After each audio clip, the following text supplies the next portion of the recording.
Okay, Scorpio sun, Scorpio rising. I am going to give you a little planetary roundup for the week of August 23rd to 27th, and there's a couple of things right in the middle of the week to talk about. So let's get into that. Mercury is in Virgo in its home sign, where Mercury thinking, writing, communicating is in Virgo, his home sign, analysis, facts, numbers, very minute details. And that is good. We want Mercury at home having all of his power at hand. He has like every tool he needs right there. This has been happening in your 11th house of friends or groups or alliances or hopes, something like that. So this is a place where, you know, you've had maybe more communications or more thoughts or maybe analyzing what is happening in that area of your life. Tomorrow, and we're feeling it today, Mercury will be opposite Neptune in Pisces. So anytime Mercury and Neptune get together, it's not exactly a time of facts. It's not exactly a time of like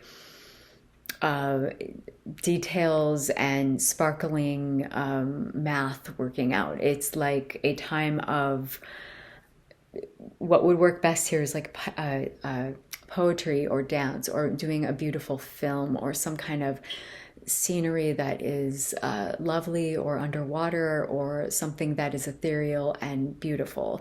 That's like, you know, Mercury, thoughts and words, Neptune, dreams and kind of dissolving and not real. So we don't really want to hang our hats on this and be like, oh, whatever is happening now, this is totally happening for the future, because once Neptune kind of clears and the fog kind of lifts, then everything is different. And you're like, wow, that was completely, you know, it waters down and dissolves what it touches. So with Mercury, it's watering down and dissolving facts and analysis, and making things a little bit more dramatic and like more like, you know, things are so great or they're so awful, and it's like exaggerating it and blurring it, kind of like this weird light that's coming through.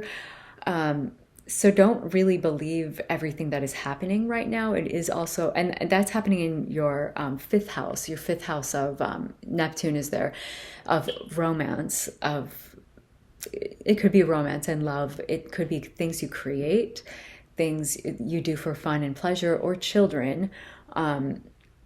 And, you know, opposing that 11th house, it's like if you create music or art, like the fifth house is what you put out and what you create, and the 11th house is like your fans or people, what people consume of yours. So, you know, or who those fans are. So it is a beautiful situation for creating and being, you know, creative and dreamlike, but it is not a good situation for like signing a contract or fully believing that the love is going to be there tomorrow or something. It could be, but it's just don't get carried away right now. And then the Mercury Virgo is still in your 11th as it moves a couple days later to trine Pluto in Capricorn. So on the 26th, it will trine, and that's like a expansive, cohesive, harmonious, cooperative angle to Pluto in Capricorn.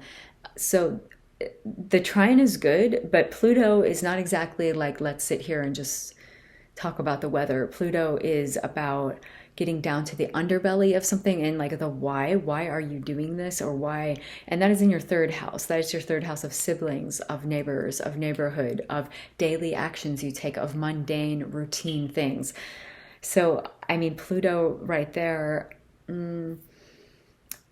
there could be, you know, Mercury Pluto in a good positive situation like this could be something that would strengthen or give you some understanding about the, you know, deep psychological underpinnings of your siblings or people who are in your life who are like brothers or sisters but maybe not blood related, or neighbors, or like neighborhood, your basic, you know, your basic like immediate world that you live in. so I would watch for something like kind of illuminating at that point, just to be like, okay, this is a deep understanding, and it doesn't have to be bad at all. It's just a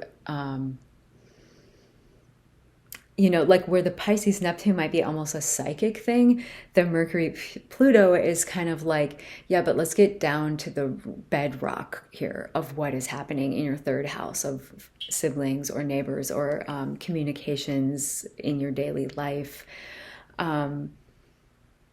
Yeah, so that seems pretty interesting. And then I wanted to say that next week, these same points will be hit off because Mars will be moving through the planet Mars will be moving through the last bit of Virgo, hitting these things. So Mars will be opposing Neptune, and then Mars will be trining Pluto. And that's a whole different flavor because Mars isn't thinking or analysis or speaking or writing. Mars is doing and getting up and go, and your will to go get things and make things happen. It's action. So whereas things that might happen this week might have to do with understanding or thinking or having these illuminations happen, or with the Neptune not having the illumination happen, being kind of deceived or under the assumption that something is one thing and it's not going to be that when the fog clears. All of this thinking will then be kind of taken up again next week when Mars moves in, but it will be taken up under the lens of action. What are we doing here? So I just wanted to tell everyone that, and that is what I have for you today. And we are going to be back next week with more. So I always forget I do readings, so I put that in the description. If anyone wants a reading, please reach out to me via email.